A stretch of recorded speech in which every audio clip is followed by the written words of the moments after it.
Hello everyone, welcome back to my YouTube channel. ಇವತ್ತು ಒಂದು ಒಳ್ಳೆ ಜಾಮೂನ್ನ ಮಾಡೋಣ. ಇನ್ಸ್ಟೆಂಟ್ ಮಿಕ್ಸ್ ಇಲ್ಲದೇ ನಾವು ಇದನ್ನು ಮಾಡ್ಕೊಬೋದು. ಜಾಮೂನ್ ಪೌಡರ್ ಯೂಸ್ ಮಾಡ್ತಿಲ್ಲ ಅಂದ ಕೂಡಲೇ ಗೋಧಿ ಹಿಟ್ಟು ಅಂತ ಅಂದ್ಕೊಂಬೇಡಿ. ಗೋಧಿ ಹಿಟ್ಟನ್ನು ಕೂಡ ಯೂಸ್ ಮಾಡ್ತಿಲ್ಲ. ನಾನು ಇವತ್ತು ಹೆಸರು ಬೇಳೆಯಿಂದ ಒಂದು ಜಾಮೂನ್ನ ಮಾಡ್ತಾಯಿದ್ದೀನಿ. ನಿಜವಾಗ್ಲೂ ಹೆಸರು ಬೇಳೆ ಮಾಡಿರೋದಂತ ಗೊತ್ತೇ ಆಗೋದಿಲ್ಲ. ಮಾಮೂಲಿ ಜಾಮೂನ್ ಹೇಗಿರುತ್ತೆ ನೋಡಿ, ಅದೇ ಥರ ಇರುತ್ತೆ ಟೇಸ್ಟ್ ಕೂಡ. ನೀವು ಜಾಮೂನ್ ತಿನ್ನಬೇಕಾದ್ರೆ ಈ ಜಾಮೂನ್ ಹೆಸರು ಬೇಳೆಯಿಂದ ಮಾಡಿರೋದು ಅಂತ ಗೊತ್ತೇ ಆಗೋದಿಲ್ಲ. ಆ ಥರ ಇರುತ್ತೆ ಟೇಸ್ಟ್ ಮಾತ್ರ. ಮಾಮೂಲಿ ಜಾಮೂನ್ ಹೇಗಿರುತ್ತೆ ನೋಡಿ, ಅದೇ ಥರ ಇರುತ್ತೆ.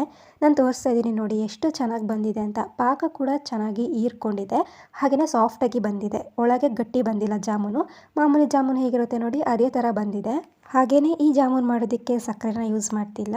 ಈ ವಿಡಿಯೋನ ಪೂರ್ತಿಯಾಗಿ ನೋಡಿ. ನಿಮಗೂ ಜಾಮೂನ್ ಮಾಡ್ಕೊಬೇಕು ಅಂತ ಅನಿಸಿದ್ರೆ ಈಸಿಯಾಗಿ ಮನೇಲೇ 1 ಕಪ್ ಹೆಸರು ಬೇಳೆ ಇದ್ದರೆ ಸಾಕು, ಮನೇಲೇ ಈಸಿಯಾಗಿ ಮಾಡ್ಕೊಬೋದು. ಇನ್ಸ್ಟೆಂಟ್ ಮಿಕ್ಸ್ ಬೇಕು ಅಂತ ಏನೂ ಇಲ್ಲ. ನನ್ನ ಚಾನಲ್ನ ಸಬ್ಸ್ಕ್ರೈಬ್ ಮಾಡ್ಕೊಂಡಿಲ್ಲ ಅಂದರೆ ಸಬ್ಸ್ಕ್ರೈಬ್ ಮಾಡ್ಕೊಂಡು ನೋಡಿ. ಮೊದಲಿಗೆ ಸ್ಟವ್ನ ಆನ್ ಮಾಡಿಬಿಟ್ಟು ಒಂದು ಪ್ಯಾನನ್ನು ಇಟ್ಕೊಂಡಿದ್ದೀನಿ. ಅದಕ್ಕೆ ನಾನು ಯಾವ ಬೌಲಲ್ಲಿ ತೋರಿಸ್ತೆ ನೋಡಿ, ಅದನ್ನು ಅಳತೆಗಂತ ಇಟ್ಕೊಂಡಿದ್ದೀನಿ. ಅದರಲ್ಲಿ 1 ಕಪ್ಪು ನಾನು ಹೆಸರು ಬೇಳೆನ ಹಾಕ್ಕೊಂಡು ಸ್ವಲ್ಪ ಲೈಟಾಗಿ ಅದನ್ನು ಹುರ್ಕೊಬೇಕು. ಕಲರ್ ಚೇಂಜ್ ಆಗೋವರೆಗೂ ಏನೂ ಬೇಡ, ಲೈಟಾಗಿ ಹುರ್ಕೊಂಡ್ರೆ ಸಾಕಾಗುತ್ತೆ. 1 ಕಪ್ ಹೆಸರು ಬೇಳೆಯಲ್ಲಿ ಎಷ್ಟೊಂದು ಜಾಮೂನ ನಾವು ಮಾಡ್ಕೊಬೋದು. ಇವಾಗ ನಾನು ಹೆಸರು ಬೇಳೆ ಹುರ್ಕೊಂಡಿದ್ದೀನಲ್ವ, ಸ್ವಲ್ಪ ಹುರ್ಕೊಂಡ್ರೆ ಸಾಕು. ಅದನ್ನು ಒಂದು ಬೌಲಿಗೆ ಹಾಕಿ ಇಟ್ಕೊಂಡಿದ್ದೀನಿ. ಅದಕ್ಕೆ ಇವಾಗ ನೀರನ್ನು ಹಾಕಿಬಿಟ್ಟು ವಾಶ್ ಮಾಡ್ಕೊಬೇಕು. ನಾನು ಮೊದಲಿಗೆ ಹೆಸರು ಬೇಳೆನ ತೊಳೆದು ಇಟ್ಕೊಂಡಿರಲಿಲ್ಲ, ಡೈರೆಕ್ಟಾಗಿ ಹಾಗೇ ಹಾಕ್ಕೊಂಡು ಹುರ್ಕೊಂಡಿದ್ದೆ. ಇವಾಗ ಹುರ್ಕೊಂಡಾದ್ಮೇಲೆ ಅದನ್ನು ಒಂದು 4ರಿಂದ 5 ಸಲ ಅದನ್ನು ಚೆನ್ನಾಗಿ ನೀರು ಚೇಂಜ್ ಮಾಡಿಕೊಂಡು ವಾಶ್ ಮಾಡ್ಕೊಬೇಕು. ಇವಾಗ ನೋಡಿ ಚೆನ್ನಾಗಿ ಇದನ್ನು ವಾಶ್ ಮಾಡ್ಕೊಂಡಿದ್ದೀನಿ. ಇವಾಗ ಅದಕ್ಕೆ ಮೊದಲಿಗೆ ನಾವು ಯಾವ ಕಪ್ಪಲ್ಲಿ ನಾವು ಹೆಸರು ಬೇಳೆನ ಹಾಕ್ಕೊಂಡಿದ್ವಿ ನೋಡಿ, ಅದೇ ಕಪ್ಪಲ್ಲಿ 2 ಕಪ್ ಹಾಕುವಷ್ಟು ನೀರನ್ನು ಹಾಕ್ಕೊಬೇಕು. ಜಾಸ್ತಿ ಹಾಕ್ಕೊಳ್ಳಿಕ್ಕೆ ಹೋಗಬಾರ್ದು. ಕರೆಕ್ಟಾಗಿ 2 ಕಪ್ ನೀರನ್ನು ಹಾಕ್ಕೊಬೇಕು. ಇವಾಗ ನೀರು ಸಮೇತ ಹೆಸರು ಬೇಳೆನ ಒಂದು ಕುಕ್ಕರಿಗೆ ಹಾಕ್ಕೊಳ್ತಾ ಇದ್ದೀನಿ. ನೀರು ಜೊತೆನೇ ಹಾಕ್ಕೊಬೇಕಾಗುತ್ತೆ. ಕರೆಕ್ಟಾಗಿ 1 ಕಪ್ ಹೆಸರು ಬೇಳೆಗೆ 2 ಕಪ್ ನೀರನ್ನು ಹಾಕ್ಕೊಬೇಕು. ಇವಾಗ ಅದನ್ನು 3 ವಿಷಲ್ ಕೂಗಿಸ್ಕೊಳ್ಳೋಣ. ಅಷ್ಟೊತ್ತಿಗೆ ಇನ್ನೊಂದು ಸೈಡಲ್ಲಿ ಪಾಕ ಮಾಡ್ಕೊಳ್ಳೋದಕ್ಕೆ ನಾನು ಅದೇ ಕಪ್ಪಲ್ಲಿ 2 ಕಪ್ ಆಗುವಷ್ಟು ನೀರು, ಹಾಗೆ 1 ಕಪ್ ಆಗುವಷ್ಟು ಬೆಲ್ಲನ ಹಾಕ್ಕೊಳ್ತಾ ಇದ್ದೀನಿ. ಹಾಗೆಯೇ ಒಂದೇ ಒಂದು ಏಲಕ್ಕಿನ ಕುಟ್ಬಿಟ್ಟು ಹಾಕ್ಕೊಂಡಿದ್ದೀನಿ. ಹಾಗೆಯೇ ಸ್ವಲ್ಪ ಕೇಸರಿ ದಳನ ಹಾಕ್ಕೊಳ್ತಾ ಇದ್ದೀನಿ. ಇದು ಆಪ್ಷನಲ್, ಬೇಕಿದ್ರೆ ಹಾಕ್ಕೊಬೋದು, ಇಲ್ಲಾಂದರೆ ಸ್ಕಿಪ್ ಮಾಡಿ ಅದನ್ನು ಮಾಮೂಲಿ ಪಾಕ ಮಾಡ್ಕೊಳ್ಳಿ ಅಷ್ಟೇ. ಇವಾಗ ಜಾಸ್ತಿ ಏನು ಪಾಕ ಮಾಡ್ಕೊಬೇಕಂತ ಇಲ್ಲ, ಬೆಲ್ಲ ಕರಗಿದ್ರೆ ಸಾಕು. ಇವಾಗ 3 ವಿಷಲ್ ಕೂಗಿದೆ ನೋಡಿ, ನಾನು ತೋರಿಸ್ತಾ ಇದ್ದೀನಿ. ಹೆಸರು ಬೇಳೆನ ನಾನು ಕೈಲಿ ಪ್ರೆಸ್ ಮಾಡಿ ತೋರಿಸ್ತಾ ಇದ್ದೀನಿ. ಅದು ಹಿಟ್ಟು ಥರ ಆಗಬೇಕು, ನಾವು ಅದನ್ನು ಪ್ರೆಸ್ ಮಾಡಿದ ಕೂಡಲೇ. ಇವಾಗ ಅದು ಆಗಿದೆ ಅಂತ ಅರ್ಥ. ಚೂರು ನೀರಿಲ್ಲ ನೋಡಿ, ಬರೀ ಹೆಸರು ಬೇಳೆ ಇದೆ. ಇವಾಗ ಅದನ್ನು ಒಂದು ಮಿಕ್ಸರ್ ಜಾರ್ ತೊಗೊಂಡ್ಬಿಟ್ಟು ಸ್ವಲ್ಪನೇ ಹಾಕ್ಕೊಂಡು ಗ್ರೈಂಡ್ ಮಾಡ್ಕೊಳ್ಳಿ. ಜಾಸ್ತಿ ಹಾಕ್ಕೊಂಡ್ರೆ ಗ್ರೈಂಡ್ ಮಾಡೋಕ್ಕೆ ಕಷ್ಟ ಆಗುತ್ತೆ, ಯಾಕಂದರೆ ನಾವು ನೀರು ಏನೂ ಹಾಕೋದಿಲ್ಲ ಅಲ್ವಾ. ಹಾಗಾಗಿ ಸ್ವಲ್ಪ ಹುಷಾರಾಗಿ ಗ್ರೈಂಡ್ ಮಾಡಬೇಕು ಇದನ್ನು. ಇವಾಗ ನೋಡಿ ಗ್ರೈಂಡ್ ಮಾಡ್ಕೊಂಡಿದ್ದೀನಿ. ಹೆಸರು ಬೇಳೆ ಒಂಚೂರು ಇರಬಾರ್ದು, ಫುಲ್ಲು ಪೇಸ್ಟ್ ಥರ ಆಗಿರಬೇಕು, ಇಲ್ಲಾಂದರೆ ಚೆನ್ನಾಗಿ ಬರೋದಿಲ್ಲ.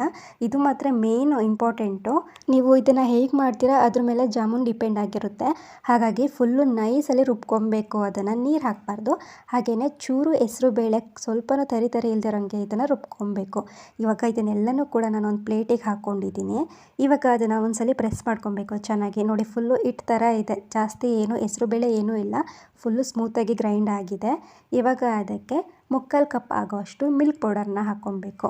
ಜಾಸ್ತಿ ಏನೂ ಬೇಕಾಗಿಲ್ಲ, ಒಂದು 3/4 ಕಪ್ ಹಾಕ್ಕೊಂಡ್ರೆ ಸಾಕು. ಯಾವ ಕಪ್ಪಲ್ಲಿ ನಾವು ಹೆಸರು ಬೇಳೆ ತೊಗೊಂಡಿರ್ತೀವಲ್ಲ ಅದೇ ಕಪ್ಪಲ್ಲಿ 3/4 ಕಪ್ ಆಗೋಷ್ಟು ಮಿಲ್ಕ್ ಪೌಡರನ್ನು ಹಾಕ್ಕೊಂಡ್ಬಿಟ್ಟು ಮಾಮೂಲಿ ಇದನ್ನು ಚೆನ್ನಾಗಿ ಮಿಕ್ಸ್ ಮಾಡ್ಕೊಬೇಕು. ಹಿಟ್ಟನ್ನು ನೀರೇನು ಹಾಕಕ್ಕೆ ಹೋಗಬಾರ್ದು. ಮಾಮೂಲಿ ಹಿಟ್ಟನ್ನು ಹೇಗೆ ಕಲಿಸ್ಕೊಳ್ತೀವೋ ಅದೇ ಥರ ಕಲಿಸ್ಕೊಳ್ಳೋದು. ನಾವು ಜಾಮೂನ್ ಹಿಟ್ಟು ಮಿಕ್ಸ್ ಎಲ್ಲ ಮಾಡ್ಕೊಳ್ತೀವಲ್ಲ ಅದೇ ಥರ. ನಾವು ಅಂಗಡಿಯಿಂದ ತಂದುಬಿಟ್ಟು ಪುಡಿನ ಮಿಕ್ಸ್ ಮಾಡಿದ್ರೆ ಹೇಗೆ ಕೈಗೆ ಸ್ವಲ್ಪ ಅಂಟ್ತಿರುತ್ತೋ, ಇದು ಕೂಡ ಹಾಗೆ ಅಂಟ್ತಿರುತ್ತೆ. ಅದಾದಮೇಲೆ ಅದಕ್ಕೆ ಒಂದೇ ಒಂದು ಸ್ಪೂನು ಎಣ್ಣೆ ಇಲ್ಲಾಂದರೆ ತುಪ್ಪ ಹಾಕ್ಕೊಬೋದು. ನಾನು ಸ್ವಲ್ಪ ಎಣ್ಣೆನ ಹಾಕ್ಕೊಂಬಿಟ್ಟು ಚೆನ್ನಾಗಿ ಇದನ್ನು ನಾದ್ಕೊಬೇಕು. ಸ್ಮೂತಾಗಿ ಇರುತ್ತೆ. ಮಾಮೂಲಿ ನಾವು ಅಂಗಡಿಯಿಂದ ತರೋ ಪುಡಿ ಹೇಗಿರುತ್ತೆ ಜಾಮೂನ್ ಪುಡಿ, ಅದೇ ಥರ ಇದು ಕೂಡ ಆಗಿರುತ್ತೆ. ಇವಾಗ ಕ್ಲೀನಾಗಿ ನಾನು ಇದನ್ನು ನಾದ್ಕೊಂಡಿದ್ದೀನಿ ನೋಡಿ. ಇವಾಗ ಇದನ್ನು ರೋಲ್ ಮಾಡಿ ಇಟ್ಕೊಂಡಿದ್ದೀನಿ. ಇವಾಗ ನಾವು ಮಾಮೂಲಿ ಜಾಮೂನ್ನ ಹೇಗೆ ಮಾಡ್ಕೊಳ್ತೀವಿ ಉಂಡೆ ರೀತಿ, ಅದೇ ಥರ ಇದನ್ನು ಕೂಡ ಮಾಡ್ಕೊಳ್ಳೋದು. ನಿಮಗೆ ಯಾವ ಸೈಜ್ ಬೇಕೋ ಆ ಸೈಜಲ್ಲಿ ಮಾಡ್ಕೋಬೇಕು. ಸ್ವಲ್ಪ ದೊಡ್ಡ ಬೇಕಾದರೂ ಕೂಡ ಮಾಡ್ಕೊಳ್ಳಿ. ನಾನು ಸ್ವಲ್ಪ ಸಣ್ಣನೇ ಮಾಡ್ಕೊಳ್ತಾ ಇದ್ದೀನಿ. ನಿಮಗೆ ಸ್ವಲ್ಪ ದೊಡ್ಡ ಬೇಕಾದರೆ ಅದೇ ಥರ ಮಾಡ್ಕೊಬೋದು. ನಾನು ಈ ರೀತಿ ಸಣ್ಣನೇ ಮಾಡ್ಕೊಂಡಿದ್ದೀನಿ, ತೋರಿಸ್ತಾ ಇದ್ದೀನಲ್ವ. ಈ ಥರ ನಾನು ಉಂಡೆನ ಮಾಡ್ಕೊಳ್ತಾ ಇದ್ದೀನಿ. ಎಲ್ಲನೂ ಕೂಡ ಇದೇ ಥರ ಉಂಡೆನ ಮಾಡ್ಕೊಬೇಕು. ನಾವು ಎಣ್ಣೆ ಹಾಕಿದ ಮೇಲೆ ಕೈಗೆ ಅಂಟೋದಿಲ್ಲ. ಮಾಮೂಲಿ ಜಾಮೂನ್ ಮಿಕ್ಸ್ ಥರನೇ ಇದು ಕೂಡ ಆಗಿರುತ್ತೆ. ನಾನು ಇವತ್ತು ಬೆಲ್ಲ ಹಾಕಿ ಮಾಡ್ತಾಯಿದ್ದೀನಿ. ಸಕ್ಕರೆ ಕೂಡ ಹಾಕಿ ಮಾಡ್ಬೋದು, ಆದರೆ ಏನಂದರೆ ಹೆಲ್ದಿಯಾಗಿ ಬೇಕು ಸ್ವಲ್ಪ ಅಂತ ಹೇಳಿದ್ರೆ ಬೆಲ್ಲ ಹಾಕಿ ಮಾಡ್ಬೋದು. ಟೇಸ್ಟ್ ಮಾತ್ರ ಸೇಮ್ ಇರುತ್ತೆ, ಏನೂ ಗೊತ್ತೇ ಆಗೋದಿಲ್ಲ. ನೀವು ಬೆಲ್ಲನ ಯೂಸ್ ಮಾಡಿ ಒಂದ್ಸಲಿ ಜಾಮೂನ್ನ ಮಾಡಿ. ಈ ಜಾಮೂನ್ ಅಂತಲ್ಲ, ಮಾಮೂಲಿ ಅಂಗಡಿಯಿಂದ ತರೋ ಪ್ಯಾಕೆಟ್ ಜಾಮೂನು ಕೂಡ ತುಂಬಾ ಚೆನ್ನಾಗಿರುತ್ತೆ ಬೆಲ್ಲದಿಂದ. ಇವಾಗ ಎಲ್ಲನೂ ಕೂಡ ಇದೇ ಥರ ಉಂಡೆ ಮಾಡ್ಕೊಂಡಿದ್ದೀನಿ, ತೋರಿಸ್ತಾ ಇದ್ದೀನಿ ನೋಡಿ.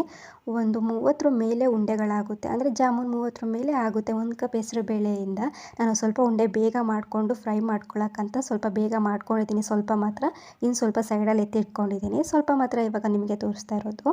ಇವಾಗ ಎಣ್ಣೆ ಕಾಯೋಕ್ಕೆ ಇಟ್ಕೊಂಡು ಮಾಮೂಲಿ ಜಾಮೂನ್ನ ಹೇಗೆ ಫ್ರೈ ಮಾಡ್ಕೊಳ್ತೀವಿ ಆಯಿಲಲ್ಲಿ, ಸೇಮ್ ಇದು ಕೂಡ ಅದೇ ಥರ ಇವಾಗ ನಾನು ಫ್ರೈ ಮಾಡ್ಕೊಳ್ತಾ ಇದ್ದೀನಿ. ಬಟ್ ಏನಂದರೆ ಫುಲ್ಲು ಮೀಡಿಯಮ್ ಫ್ಲೇಮಲ್ಲಿ ಇಟ್ಕೊಂಡು ಇದನ್ನು ಫ್ರೈ ಮಾಡ್ಕೊಬೇಕಾಗುತ್ತೆ.